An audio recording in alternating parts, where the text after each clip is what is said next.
Hi all, അസ്സലാമു അലൈക്കും. Welcome to JM triplets. നേന്ത്രപ്പഴവും അരിപ്പൊടി ഉണ്ടെങ്കിൽ ഇതുപോലെ ഒന്ന് ഉണ്ടാക്കി നോക്കൂട്ടോ. വളരെ ടേസ്റ്റ് ആയിട്ട് പെട്ടെന്ന് തന്നെ ഉണ്ടാക്കിയെടുക്കാൻ പറ്റുന്ന നല്ലൊരു സോഫ്റ്റ് ആയിട്ടുള്ള ഒരു പലഹാരമാണ് കേട്ടോ. കുട്ടികൾക്കൊക്കെ എന്തായാലും ഒരുപാട് ഇഷ്ടപ്പെടുന്ന ഉറപ്പാണ്. അപ്പോൾ അതെങ്ങനെ ഉണ്ടാക്കുന്നതെന്ന് കണ്ടു നോക്കാം. അതിന് ഞാനിവിടെ ആദ്യം എടുത്തിട്ടുള്ളത് തൊലി നല്ലോണം കറുത്ത് പോയ നേന്ത്രപ്പഴമാണ് കേട്ടോ. ചെറിയ നേന്ത്രപ്പഴം ആയതുകൊണ്ട് തന്നെ ഞാൻ 5 എടുത്തിട്ടുണ്ട് കേട്ടോ. ഞാൻ മിക്സിൻ്റെ ജാറിലേക്ക് ഇതുപോലെ ഒന്ന് കട്ട് ചെയ്ത് കൊടുത്തിട്ടുണ്ട്.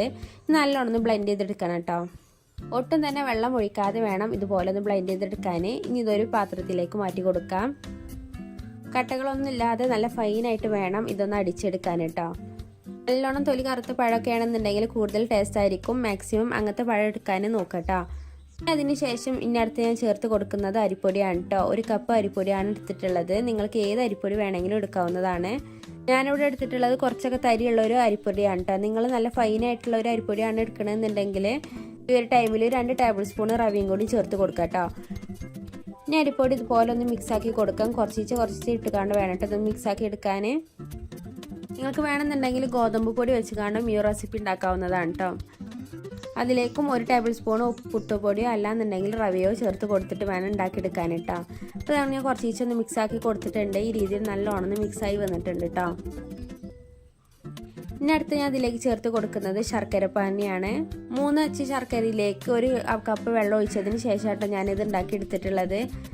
ഈ ഒരു വെള്ളം മുഴുവനായിട്ട് ഒഴിക്കുന്നില്ല, 1/4 കപ്പ് വെള്ളം മാത്രമേ ഒഴിക്കുന്നുള്ളൂ കേട്ടോ. നിങ്ങൾക്ക് നല്ല മധുരം വേണമെന്നുണ്ടെങ്കിൽ 1 കപ്പ് ശർക്കര പൊടിച്ചതിലേക്ക് 1/4 കപ്പ് വെള്ളം ഒഴിച്ചതിന് ശേഷം മെൽറ്റാക്കിക്കാണ്ട് ഇതിലേക്ക് ഒഴിച്ച് കൊടുക്കാം കേട്ടോ. ഞാൻ നമ്മളിതുപോലെ കട്ടകളൊന്നും ഇല്ലാതെ നന്നായിട്ടൊന്ന് മിക്സ് ചെയ്തെടുത്തിട്ടുണ്ട്. ശർക്കര പാനി ആഡ് ചെയ്ത് കൊടുക്കുമ്പോഴും കുറച്ച് വേണം ഒഴിച്ച് കൊടുക്കാൻ, അല്ലാന്നുണ്ടെങ്കിൽ പറ്റി ലൂസായി പോകും കേട്ടോ. അപ്പോൾ നമ്മൾ നോക്കിയതിന് ശേഷം വേണം കുറച്ച് ഒഴിച്ച് കൊടുക്കുക. അതുകൊണ്ട് നമ്മൾ ബാറ്റർ ഇതുപോലെ വേണ്ട ഈ ഒരു സ്പാച്ചില വെച്ചിക്കാണ്ട് നോക്കുമ്പോൾ കണ്ടില്ല ഇതുപോലെ വിട്ട് ഒഴുകി വരുന്ന രൂപത്തിൽ ആവരുതിട്ട് ഇതുപോലെ വിട്ടു പോരുന്ന ഈ രൂപത്തിൽ വേണം നമുക്ക് ഉണ്ടാക്കിയെടുക്കാൻ. ഇനി അതിലേക്ക് 1 ടേബിൾ സ്പൂണ് നല്ല ജീരകം ഇട്ട് കൊടുക്കുന്നത്. നിങ്ങൾക്ക് അതിന് ഫ്ലേവറൊക്കെ ഇഷ്ടമാകുകയാണെന്നുണ്ടെങ്കിൽ മാത്രം ചേർത്ത് കൊടുത്താൽ മതി. അതിന് ശേഷം 1/4 ടീസ്പൂണ് കറുത്ത എള്ളും കൂടി ചേർത്ത് കൊടുക്കുന്നുണ്ട് കേട്ടോ. അത് ഓപ്ഷണലാണ്, വേണമെന്നുണ്ടെങ്കിൽ ചേർത്താൽ മതി. അതിനുശേഷം ഒരു മധുരമൊക്കെ ഒന്ന് ബാലൻസ് ചെയ്യാൻ 1 നുള്ള ഉപ്പും കൂടി ചേർത്ത് കൊടുത്തിട്ടുണ്ട്. ഇതെല്ലാം ഒന്ന് മിക്സ് ചെയ്ത് കൊടുക്കാം കേട്ടോ. കുട്ടികളൊന്നും നേന്ത്രപ്പഴം കഴിക്കണില്ല എന്നുണ്ടെങ്കിൽ ഇതുപോലെ ഉണ്ടാക്കി നോക്കട്ടെ. വളരെ പെട്ടെന്ന് തന്നെ കുട്ടികളെ കഴിച്ച് തീർക്കും. നല്ല ടേസ്റ്റാണ് കഴിക്കാൻ. നല്ല സോഫ്റ്റ് ആയതുകൊണ്ട് തന്നെ കുട്ടികൾക്കൊക്കെ ഒരുപാട് ഇഷ്ടപ്പെടും. ഇനി നമുക്ക് ഓരോന്നായിട്ട് ഉണ്ടാക്കിയെടുക്കാം. അത് ഞാനിവിടെ ഒരു കുഴിയപ്പത്തിൻ്റെ ചട്ടിയായിട്ട് എടുത്തിട്ടുള്ളത്. ഈ ചട്ടി ഒന്ന് ചൂടായി വന്നതിന് ശേഷം അതിലേക്ക് ഓയിൽ ഒഴിച്ച് കൊടുക്കാം കേട്ടോ. നിങ്ങൾക്ക് ഏത് ഓയിൽ വേണമെങ്കിലും യൂസ് ആക്കാവുന്നതാണ് കേട്ടോ. വെളിച്ചെണ്ണയിലൊക്കെ ഉണ്ടാക്കി നോക്കാം. ഓയിൽ ഒഴിച്ച് കൊടുക്കുമ്പോൾ ഈ രീതിയിൽ വേണം കേട്ടോ. കുഴി ഒന്ന് നിറയുന്ന വിധത്തിൽ വേണം ഓയിൽ ഒഴിച്ച് കൊടുക്കാൻ. ഞാൻ എണ്ണ ഒക്കെ ഒന്ന് ചൂടായി വന്നിട്ടുണ്ട് കേട്ടോ. ഇതുപോലെ ഒന്നായി വന്നിട്ടുണ്ട്. ഇനി നമുക്ക് ഓരോ സ്പൂണ് വെച്ച് കാണ്ട് വേണം ഇതിലേക്ക് ആ ബാറ്റർ ഒഴിച്ച് കൊടുക്കാൻ കേട്ടോ. അപ്പോൾ അതാകുന്ന ഈ രീതിയിലാണ് ഞാൻ ഒഴിച്ച് കൊടുക്കുന്നത്.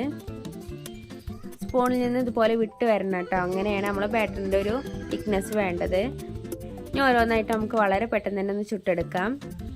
അപ്പോൾ നിങ്ങൾ ഈ കണ്ടിരിക്കുന്ന സമയത്ത് നമ്മൾ ചാനൽ ഇതുവരെ കണ്ടിട്ടില്ല എന്നുണ്ടെങ്കിൽ ഒന്ന് കണ്ടു നോക്കുക. ഇഷ്ടമാകുകയാണെന്നുണ്ടെങ്കിൽ ഒന്ന് സബ്സ്ക്രൈബ് ചെയ്ത് സപ്പോർട്ടാക്കാനും മറക്കില്ല കേട്ടോ. കേട്ടോ വളരെ പെട്ടെന്ന് തന്നെ ഒന്ന് പൊന്തി വന്നിട്ടുണ്ട്. ഇനി ഇത് ഈ ഭാഗം ഒന്ന് വെന്ത് വന്നിട്ടുണ്ട് കേട്ടോ. ഇനി മറുഭാഗം കൂടി ഒന്ന് വേവിച്ചെടുക്കാം.